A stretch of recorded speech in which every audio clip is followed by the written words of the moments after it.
Well, hi, thanks for joining me here. I'm going to be changing the high voltage rectifier in this radio in an attempt to get rid of the hum that seems pervasive in the radio. So here on the schematic, down in the power supply, on the secondary side of the power transformer, you see some diodes here. These are selenium in this radio, and I'm going to get rid of them. I'm going to put in just regular diodes here.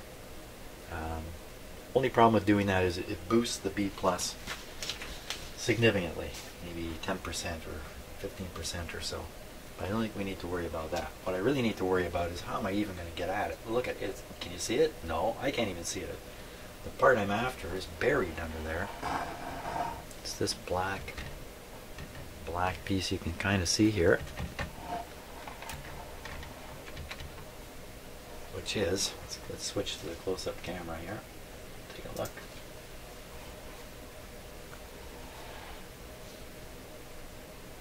Somewhere under here. Somewhere under here.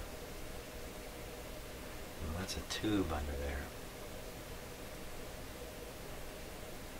All these ugly, ugly capacitors there. Hey, that looks... Well, that solder looks pretty recent, doesn't it? Oh, that's because it's me. I did it.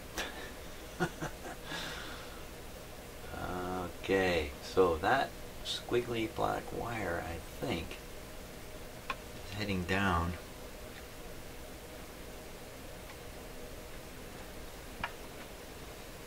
Okay, I got to change the focus here. I've got it too close. Just bear with me here 1 second. Ah.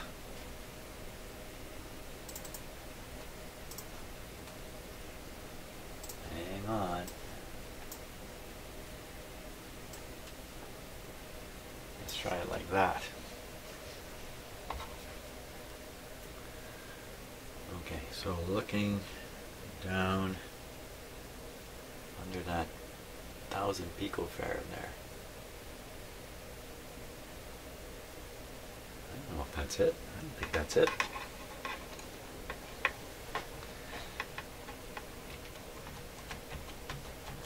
There it is. Okay, so it's that one.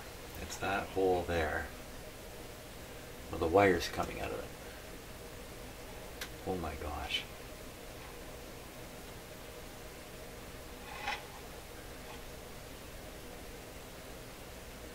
Well, there should be 4 wires going. It's a bridge formation of the diode. Ay, how am I going to get in there? It's behind this terminal strip. Oh my gosh. And how's it even held in there? It's just twist tabs? I think there's a little tab down there that's just been twisted. It's barely held in. That's why it's shaky loose on the top. The can itself. Oh my gosh. How am I going to do this? Well, I noticed the terminal strip here. The terminal strip may be just for it. So I'm going to carefully try to trace every one of the wires in there up onto this terminal strip or wherever they're going and see if I can at least figure out what color goes where and kind of map that out a little bit. Wow.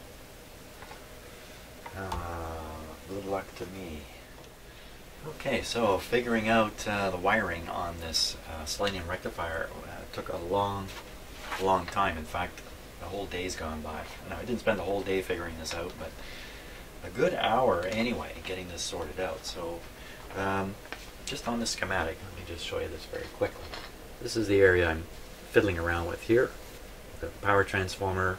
This is the selenium rectifier here, and then the B plus lines are going out like that. Those are the 2 filter capacitors down there. Of course, in the radio, this stuff is distributed a little bit. These capacitors are nowhere near here. Okay, so we'll take a look in the radio here. Now, you know, we'll take a look at my little hand diagram first. Yeah. Okay, so ignoring this part right now, just looking at the upper part here. This is what exists. So that's the, just ignore this stuff down here. This is the, of course now you're all looking at it. I'll keep it off camera here. That's the selenium rectifier there. The wire's coming out the bottom. They're reaching this terminal strip, and you can see I've determined which color wire goes where. That took a long time to sort that out and be sure. I want to be sure of this, getting this right. And did a lot of some ohm meter tests, looking for continuity between different things to try to verify what I came up with here. But I'm quite certain this is correct now. Basically, there's two yellow wires, a red and a green, and you can just guess. You could guess how those connect. The two yellow wires would connect to the output of the transformer. The green would go to ground, and the red is the resulting high voltage that needs to go off to the filter. There it is there, filter, 50 microfarad filter. You can kind of guess that. Well, it turns out that guess would be correct. It is exactly how it's wired up.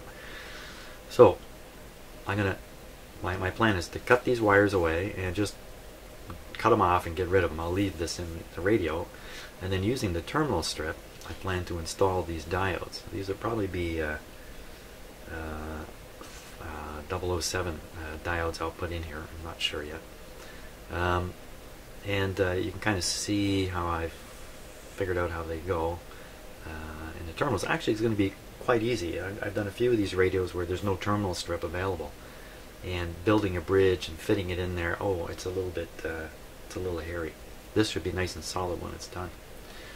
Now when I switch to these diodes have a forward voltage drop of almost nothing, less than a volt, whereas the selenium could be dropping, in good condition, dropping 30 volts out of 200, which is a fair bit of voltage.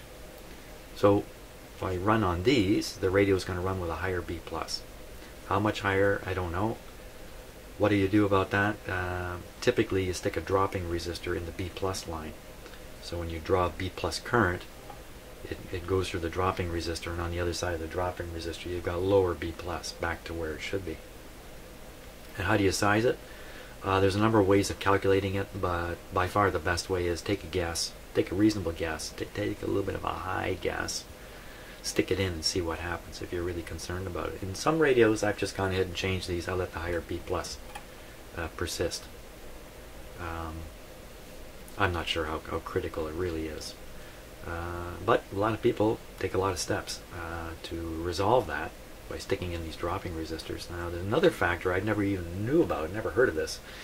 Something that occurs when you use this type of diode. You can get the windings of the transformer to ring. So when the diode cuts off, the result is a ringing, and it could be at almost any frequency. It could be at RF, who knows where. So often some capacitors are thrown in here to absorb or kill those, or reduce, I guess is the right word, reduce the ringing to a tolerable amount. Never done that, never even heard of it before, but I see there's quite a bit of discussion at some of the discussion sites on the internet about it. So I think what I'm going to do is I'm going to put these in, leave everything just as it is. Now another factor here is, if you notice in my diagram up here, on the B- line, there's a resistor. It's measuring 110 ohms, and this fairly large capacitor to ground here, right in the B+ line. So that's going to raise this terminal above the potential of the chassis. Nothing else is connected there, so I don't think that's a factor. Sometimes this is a trick for getting a negative voltage into the radio somewhere, negative voltage relative to the chassis, but I don't think that's the case here. So what are they doing? Where's this come from? Besides, here's something. This kind of stuff makes me a little anxious. When I look at the schematic here, everywhere, there's nowhere I can find this capacitor and resistor combination. I can't find them anywhere on the schematic. So, this is a modification that came later. I don't know what this is. I actually replaced this capacitor because it looks so beat up, and this resistor appears to run a little bit hot. If it's right in the B+ current line or B- current line, it's going to take a pretty good shot of current through there. So maybe it's just showing signs of working hard and not really showing signs of a problem. I don't know. So I don't know why these are here. Looks like some kind of additional filtering to knock something out. Don't know what. So I'm just going to put the diodes in. I'm not going to worry about this, they call it a snubbing capacitor for some reason. I guess they're a little bit rude or something when you use them to control this ringing. I'm not going to worry about it until I have to worry about it. And likewise, I'm not going to change this resistor, although a little extra B plus is going to mean a little more current in the high voltage system. It's going to mean a little more current through here. The last thing that's kind of got me a little bit on nerve, let's take a look at the radio itself now. I won't tell you about the last thing just yet. So this is the terminal strip you saw in my diagram right here. Okay, there's the capacitor I replaced. There's the resistor that goes to ground that looks like it's taken a little bit of heat. It's measuring 110. Doesn't appear on the schematic, so I can't verify that 110 is correct. I can't read this, but I haven't tried that hard to read this. Maybe it's still written on it somewhere, just what it is. But it's a wire wound resistor. I'm not too worried about its value going off until it burns right open. So the terminals I need to put the diodes on are one back here. You can't see it. This one, and this last one. This terminal is a ground terminal, probably from that black wire there that you see leaving. This is that ground potential. And the other side of this resistor up here, this is also a ground point right here. Oop. I thought my radio was falling over there, did you? Got my camera up on a new block of wood, and it's not very good. It's not a very good block of wood. Okay, now the other thing that's worried me, because I've been looking in this area so much, I can't help but look at all these old capacitors here. They just keep catching my eye. And just to show you how bad it can be, look at this one back here. This one here. Look at that big blob of compound just dripping out of it. They're all, remember now, down would be towards the camera normally. And you can see all these things and all this compound is all drifting out of it or leaking out of it or gooping out of it. This one's terrible. I mean, you can get right up in behind here, I think. So yeah, I'm painfully aware that there are just a myriad of bad capacitors in here too. Potentially bad capacitors. I don't know that these are bad. They just look really bad. And looks can be deceiving in this regard. So I'm going to carry on now. I think I've got everything under control.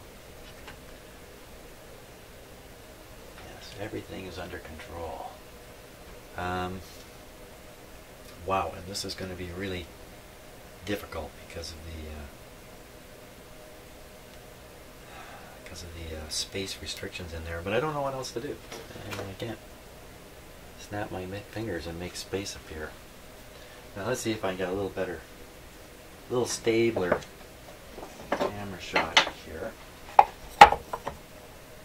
No, that's not going to do it. I have to play with my little blocks of wood. That'll do it. And if I swing it over here, it's kind of out of the way. Can we read something on that resistor?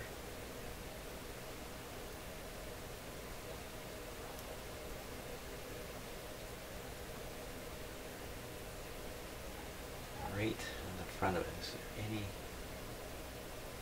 chance of reading what it says there?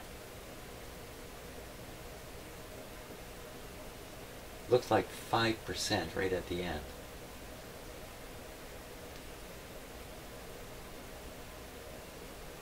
8, 5, something. Doggone it.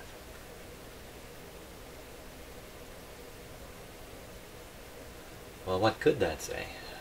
Well, it could say 85. It could say 85 ohms, 5%. I'm measuring at 110.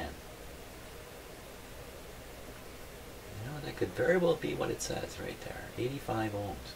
110. Now, how does a wire wound resistor go up in resistance? Depends how they've done these terminals at the end of the resistor, where they connect to the lead. Could be something going on in there. I'm not going to fret over it. If it's 85 and it's measuring 110, you know, good for me. It's a little more drop than intended, and that's just what I'm looking for. I just have to keep an eye on that resistor overheating. Okay, let's get the cutters going. That's the fun part of the work here. Now, how easy is it going to be to cut the wrong wire? I might really have to work at it to get the wrong wire cut here. You want it. There's one.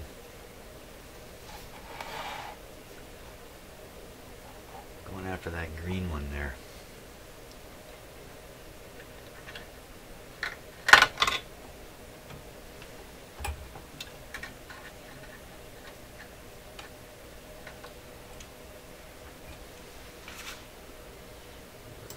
Quick looking from a long shot.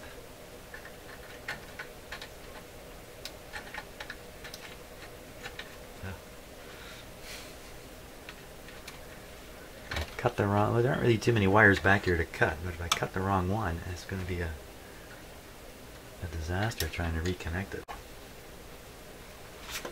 Can't really get at it there.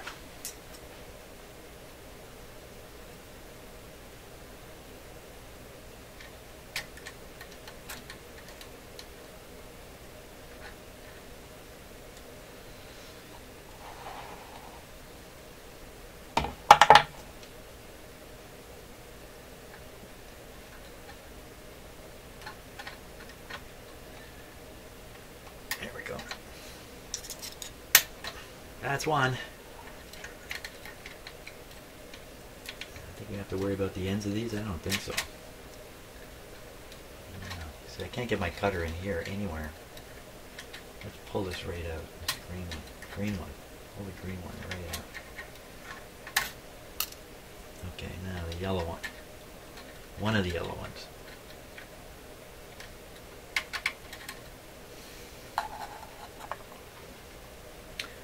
Unsolder this capacitor, move it out of the way, connect it to a different ground terminal, get it right out of the way because there's a terminal right up here. You know what? That's not a bad idea. Thank you for thinking of it. That's a great idea. There we go. In the meantime, so this red wire here, and there's its brother back in here, this one here, those are coming from the transformer. Those are the transformer secondary high voltage AC wires right in here. Connecting to the two yellow ones. You might be able to see a bit of the yellow back in there.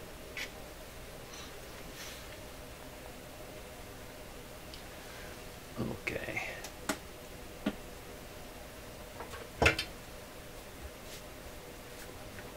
Soldering iron ready here.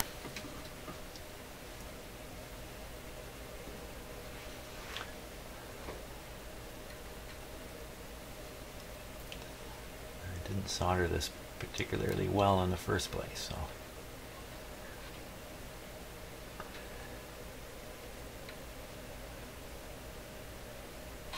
you got a great view of this. Better than me.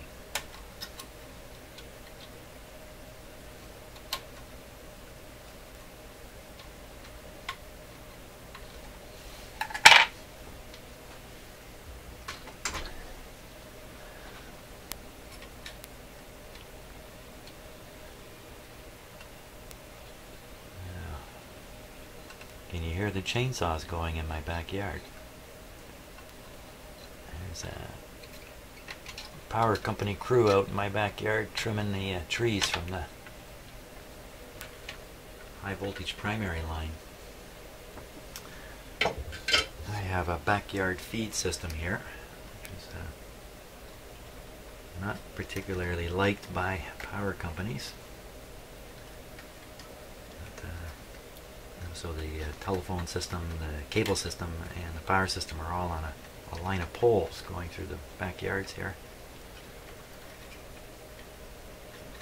Okay, where am I going with it? I want to go onto this wire here, actually. It'd be good enough, I think.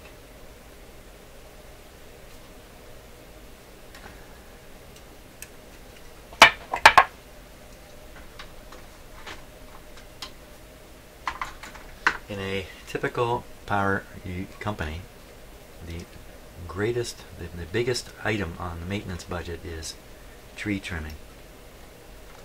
Isn't that something? You know, all this electrical stuff, wires, poles, transformers, switches, stations, meters, just all this kind of stuff.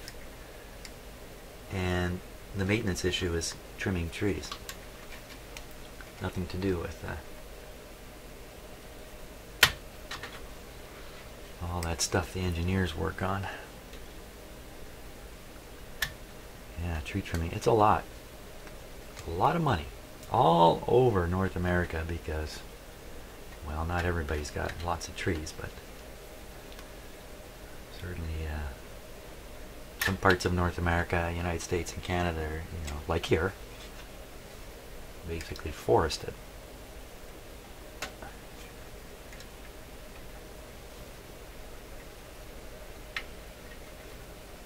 Of course, if you haven't realized it, you're trimming trees back so the tree limbs don't strike the high voltage wires.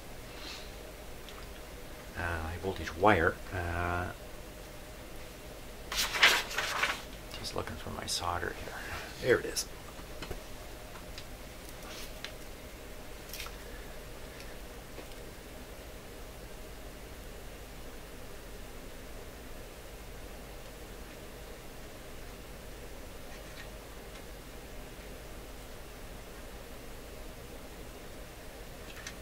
I think the solder's flowing well.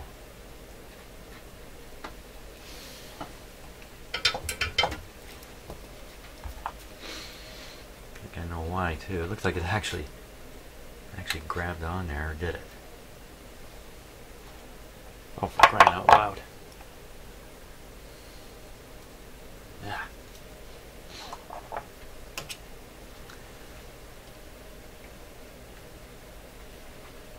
I actually kind of grabbed it there.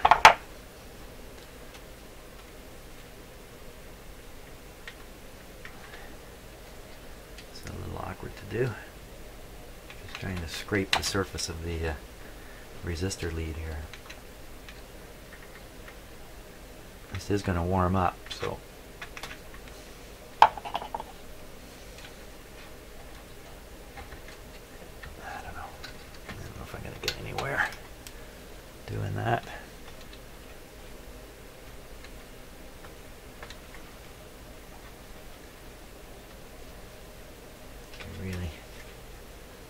I mean, you can really see it on camera that the solder just barely flowed onto this wire. I'd like to push it down farther too. So I just scratched the wire up there. Now I want to push it to another spot. How far down can we push this? Come on.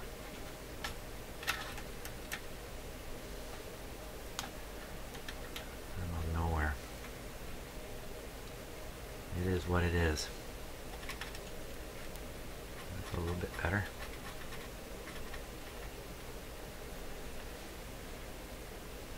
That's a little bit better. That's going to do it. Swing it all off to the side here if we can.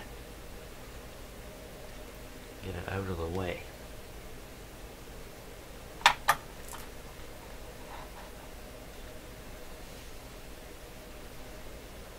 The other end of that capacitor's not...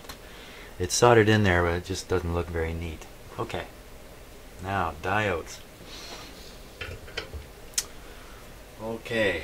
This is going to force me to organize my diode collection.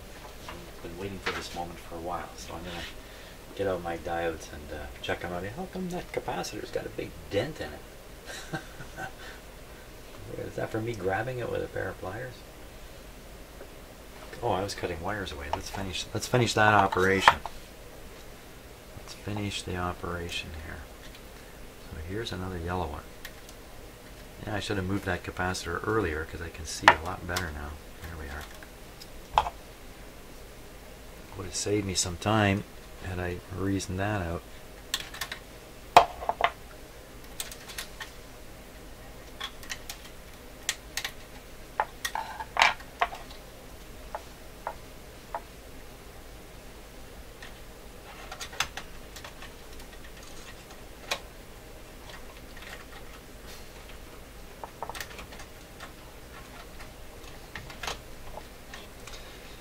get the cutters in there, I can't see a thing. I don't know what I'm cutting. There's only one thing in there, that yellow wire.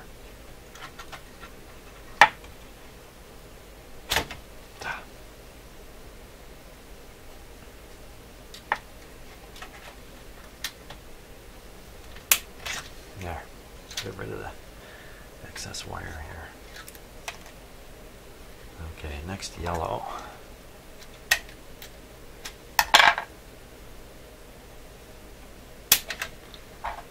And then the last one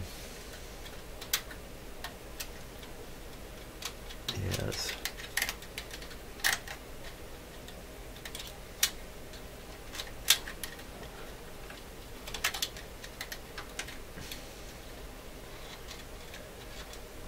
red one here. Right in there. Okay, let me get rid of some of this yellow here.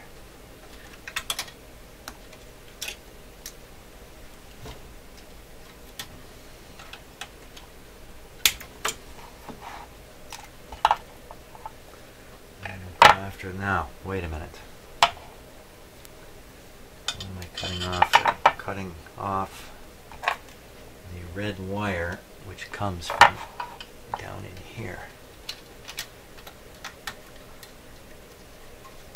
Yeah, not this one.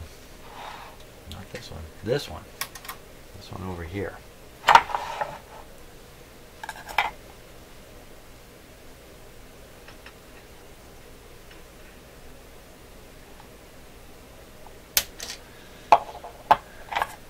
Goes. Okay, so that's two yellows, a green, and a red. If they're not the right wire, at least I got the right colors. There we go. You ever hear of a group called the Color Professionals? It's either Color Professionals of America or North America or something like that. The Color Professionals. These are people who work for companies where the colors of things are very important, like automotive companies. And they want to coordinate the colors that various companies are doing. For instance, the companies that build seats for car manufacturers, they got to know what color to make those seats. And these are all different companies. So to coordinate, they have this organization called the Color Professionals. And they meet once a year in a big conference, thousands of people, and they discuss what the colors are going to be. Ever wonder why all of a sudden all the cars turned kind of a goldy, beige, drab thing? If you go back another 5-6 years, all the cars were kind of a bright color, and then there was a silver era and all this kind of stuff. It's because of these color professionals who are deciding what color our world will be. And we're not invited. You've got to be a professional to determine these things. There's probably all kinds of other stuff going on with the color professionals that I don't know about. So you can see the cut-off wires. Perfect. I don't see anything wrong. Just double checking my work because occasionally I get something wrong. Just once in a long while I get something wrong in here. So okay, so I think we can work on those terminals now. I have to just get to my collection of diodes here and